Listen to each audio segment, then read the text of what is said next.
How did I get here? Let me start by saying that if you had told my PhD advisor that he was supervising a future president of the Academy of Management, he would have fallen off his chair laughing, and so would I. Hopefully this will inspire some PhD students to never say never, as you could be sitting here in my shoes at some point in the future. Telling you about my journey also gives me the opportunity of thanking some people along the way. My journey began at the Academy's annual conference in San Diego in 1998. I got my PhD in 1996, so this was my first conference and I knew no one.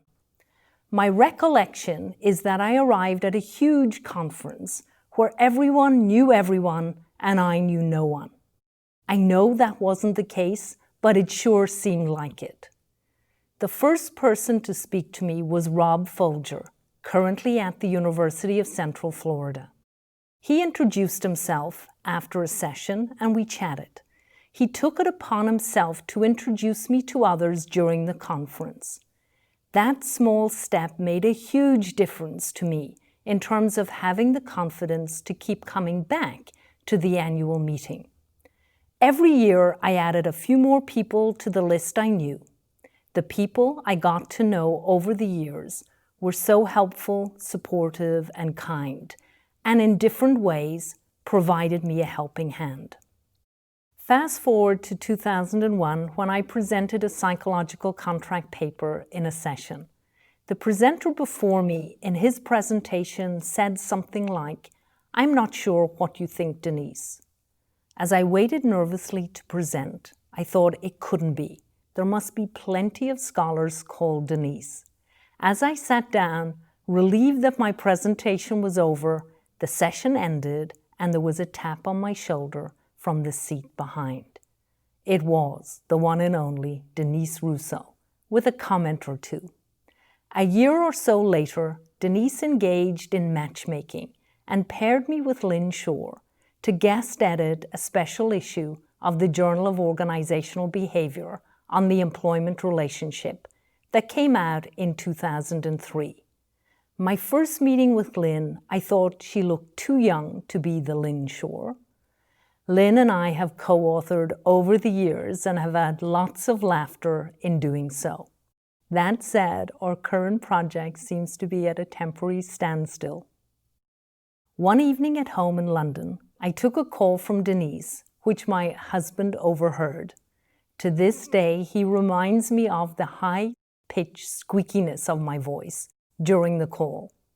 Of course, there is a high level of exaggeration in his recall of that evening. That was the beginning of my editorial journey at the Journal of Organizational Behavior. Backtracking, one annual meeting, Anne O'Leary Kelly asked me to serve on the Scientific Affairs Committee of the OB Division, which I think transformed into the International Committee, or this could be my lack of memory.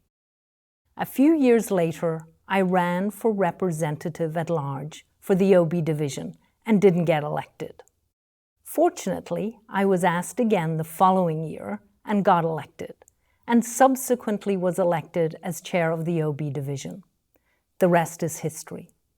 Very fond memories of this time, such as asking Blake Ashford, who was the OB Division chair, for more money to spend on catering in Chicago. Sherry Ostroff, who allowed me 5 minutes to vent my frustrations, having spent months inside program developer when I was OB program chair, getting mistaken for Deborah Shapiro, having a somewhat heated conversation with Paul Adler, who was president at the time, predicting that the annual meeting would be held outside North America in my lifetime. And guess what? A few more years and we're going to Copenhagen. These are a few examples of memorable moments during my academy journey. It would be remiss of me not to mention an evening at last year's academy as an invited guest to the PhD project. It was most definitely a highlight and an honor to have spent a couple of hours with an electrifyingly supportive and welcoming group. These are some examples, but there have been plenty of others. I would like to thank all those Academy members who gave me a helping hand in my journey to this point. I have had the pleasure of serving with wonderful colleagues in the OB division and currently on the Board of Governors, so thank you. My PhD advisor was Ricardo Peche, who was at the LSE for a long time before moving to King's College London. As he jokingly says, all the good I do is down to him, and the mistakes are nothing to do with him. Really, Ricardo? Where would one be without the true words spoken by your PhD advisor? Thank you. I have been fortunate to have worked with some incredible scholars and PhD students, so thank you for helping me on my journey.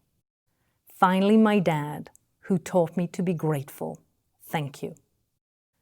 Oops, I had better not forget to thank my husband for his rock-solid support over the last 35 years. It's hard to predict your career when you're at the beginning of it. But if luck is where preparation and opportunity meet, then I've been very lucky.